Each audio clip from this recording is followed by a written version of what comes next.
Hi, it's Erica here, and I have company on this video. I don't think you can see him now.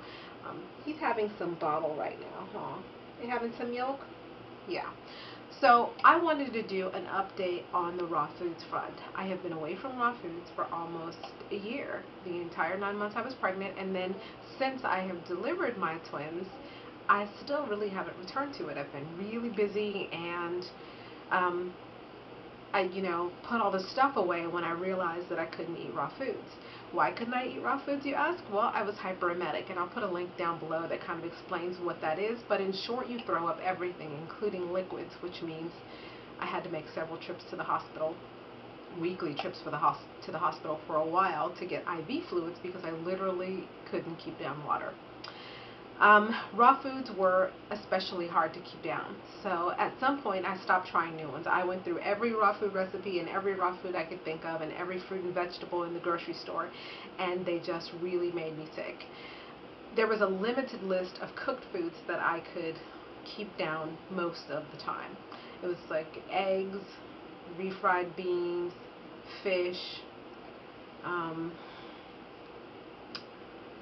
yeah, I can't even, oatmeal.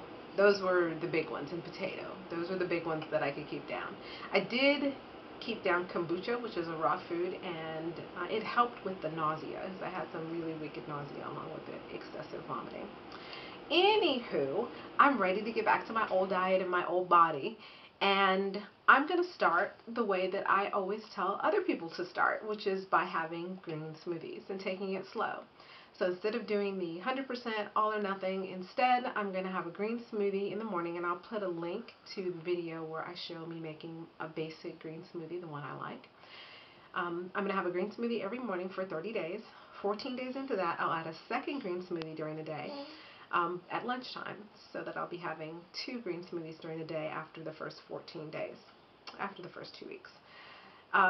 That's slow, simple. It gets my palate clean. It makes the detox kind of much more slow and much more gradual. And it works to get my palate craving more raw foods. So it's easier to incorporate raw foods after you've had 30 days of just green smoothies. It's also no pressure. If you're going to go all or nothing, you need a lot of things unless you're just going to eat salad and apples. You need dehydrators, and you don't need them, but if you want to make foods that look similar to your old foods, you need the dehydrators and the superfoods and the exotic spices and all that stuff. And really, you can acquire those things later, gradually, as you progress. And if you want to go 100% overnight, then you really want to have that stuff ahead of time. And I kind of went both routes because I was away from raw foods once before, and I tried to go back 100%. Well, not 100 because I don't believe there's any such thing, but 75%. And it was difficult to do even when I had all the tools and knew all the tricks and had favorite recipes. This way is a lot easier, and seeing as how I have my hands full, I definitely want to do some stuff that's a little bit easier. Hey, hey, you need to be burping. Yeah, I'm sorry to disturb you. I'm sorry to disturb your nap. So that's the plan, is to do my raw foods by going back to just plain old green smoothies in the morning with no stress and no fuss and hopefully very little detox.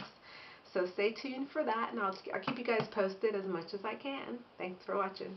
Bye.